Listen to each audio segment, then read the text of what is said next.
This is awkward. Remember when I said that like I didn't really understand the point of Fuji's and I thought they were overpriced and I thought they were slow to use and I wanted a full frame sensor and I just didn't really understand the point of them other than the fact that they looked cool. I mean, I said it in a much nicer way, but that's basically what I said. You remember that, right? I just don't really understand why I would choose the X100V for me. So I bought this. And you know, color me a hypocrite, cause I love it. Thus, here we are today, and I'm going to explain the reasons why I love it, why I'm coming on the internet and telling you all that I am a big fat liar, and why I think you should consider it too. And I did read your comments on my previous video, and we're actually gonna reference one right now. You should have discussed the film recipes you can program into the Fuji cameras to give you JPEGs that look like Portra 400, Fuji Color, etc., etc. Were you aware of that? Like, yes and no, but mostly no. I didn't understand what this would allow for my life, and let me explain. But first, what is a recipe if you don't know already? Film simulation recipes are JPEG settings that produce a particular vibe. They usually emulate traditional film stocks, and there is no editing required, and it can come straight out of camera as it is. Your photos essentially pre-edited the second it's taken. In my previous video, I mentioned that I kind of wanted a full frame sensor. I'm over that, okay? I am over the fact that this doesn't have a full frame sensor. I am here for the cropped sensor because once you tease me with the ability to take a picture and have it edited right in camera, already done, that kind of changes things for me. Okay? Because here is what keeps me from posting photos. It's the editing backlog. It is the time spent downloading the footage. It is the time spent selecting the photos. It is the whole thing. You can just send these pictures right to your phone, donezo, and then post it to your stores, post it to Instagram, whatever have you. So if you guys haven't seen my video already comparing a cropped sensor to a full frame sensor and whether that works for professional photography or not, then go watch that. Basically, we found a crop sensor just fine. Okay, I don't know why I was so hung up on that.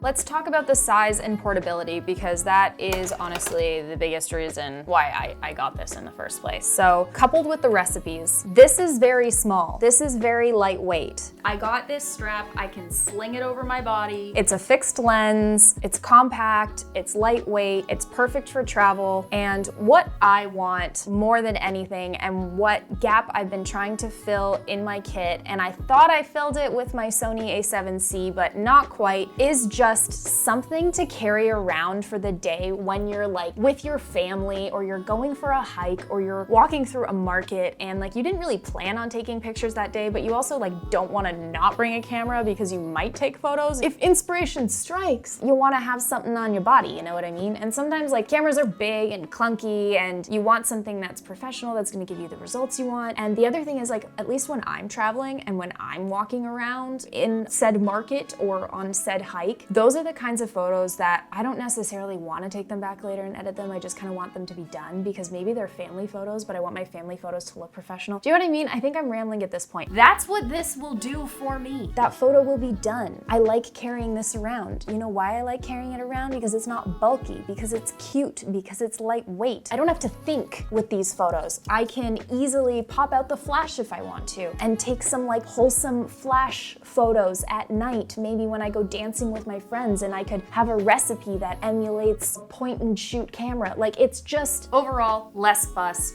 great daily shooter roaming camera, but you still get super professional results. Moving on. Here's what I don't like. This video is sponsored by Soundcore by Anchor and their Liberty 4 noise canceling headphones. These earbuds have an industry-leading noise canceling system that reduces noise by up to 98.5%. Based on real-time calculations, Adaptive ANC 2.0 detects noise and creates a new sound filter curve every time the user puts on the earbuds, which makes it better at adapting to various ear canal shapes and various environments. It's got super crisp audio with 11mm drivers and high-res wireless audio. It's got 10 hours of playtime and 50 hours with the case, and you only have to pop the earbuds back into the case for about 10 minutes to get an additional 4 hours of listening.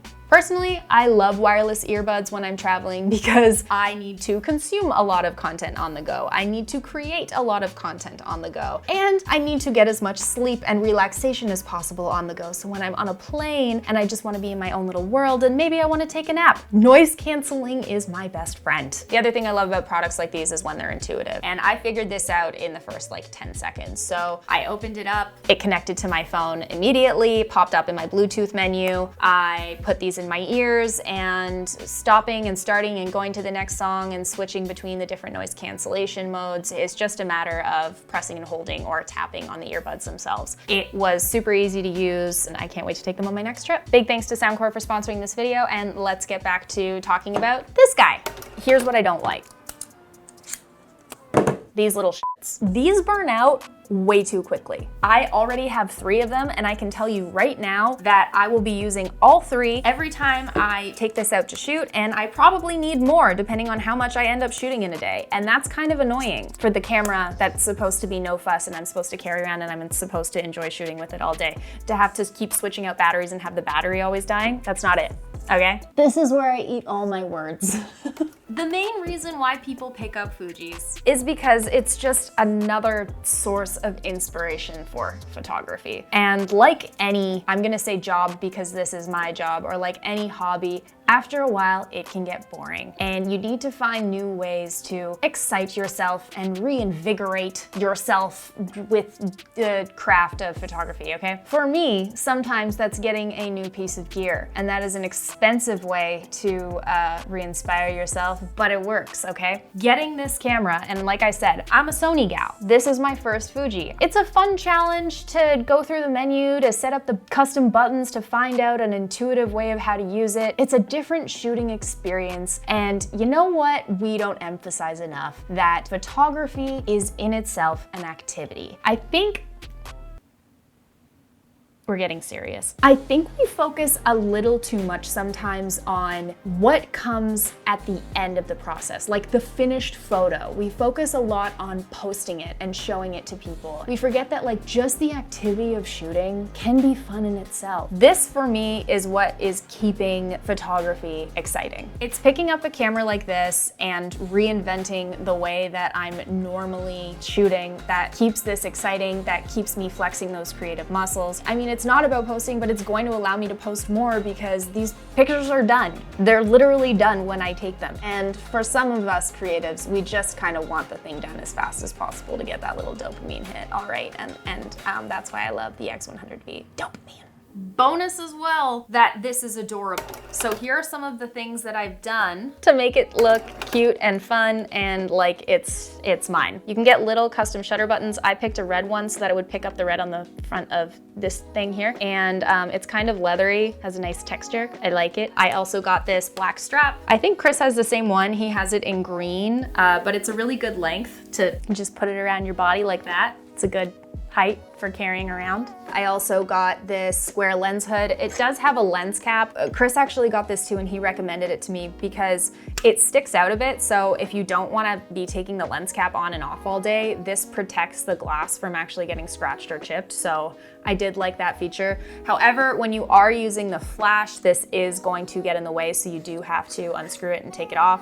I also got a set of filters from Moment. They were very kind to send them to me. I have some Cine Bloom filters. So I actually have the, oh my gosh, we're going classic YouTube right now. The Cine Bloom 10%. I also have the 20%.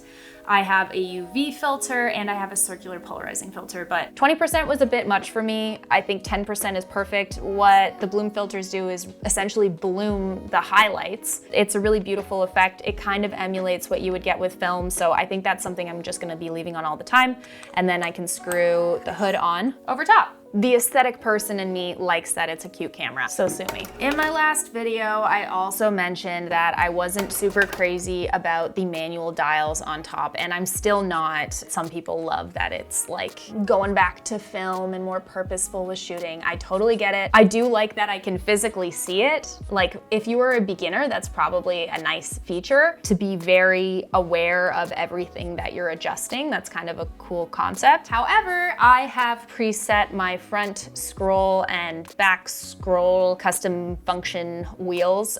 So the front, I believe I've set as my shutter speed. My ISO is the back dial. You can set them to multiple things by like pressing them in. If you pressed it once, you could set it to aperture, etc. I do have this button right here set to select between all of my recipes to make that really convenient. For now, that's how I set up. I'm gonna be shooting with it a bit more. I'm not totally necessarily sold on that yet because I haven't used it a ton. So going forward, how am I planning on using this camera? For days when I'm traveling and I don't wanna bring anything bulky, I'll be bringing this. Recently, and I mean recently as in I got home last night from the cottage and it was just a little 2-night trip up to the cottage with my mom. Normally I would not have even brought a camera, but this was ready to go. I could just pick it up, put it in my bag. I did take it out a couple times at the cottage, took some pictures of my cats, took some pictures of the outside of the cottage, and it allowed me to shoot a little bit of content that I wouldn't have normally had otherwise. And some of the photos are really cool. Even this one of my mom washing dishes. I mean, like it's an authentic moment that, I mean, by having the recipe in camera and having the bloom filter on it, I don't know, it just has this like nostalgic feel to the photos that's kind of nice for capturing those moments of family life. I can totally see myself bringing this to like family gatherings, maybe Christmas, stuff like that. Anything that's a little bit more low-key where I want to be grabbing a nice picture. I may end up shooting with this more than a lot of my other cameras just because that's what I'm doing most of the time. I'm not out doing something like really epic every day of the week and I don't want to bring around something really big and heavy. So that is me eating my words and that is how I feel about the Fuji X100V and I'm excited about shooting with it more and hate on me in the comments, do whatever you want. At least you know that I tell the truth and I will admit when I'm wrong. And thank you for watching this video. If you liked it, please give it a like down below, subscribe if you're not already, and hit the notification bell to get notified for all future videos. I will be coming out with a video on some of my favorite recipes for this, but I need to try more of them out. But if there's anything else you want to know about this particular camera, then let me know and I am happy to oblige. And see you later. I don't know how to end these. Do you like my sunburn also? It's so bad. It's so bad. That's so, I fell asleep in the sun. I'm embarrassed about it. Okay, bye.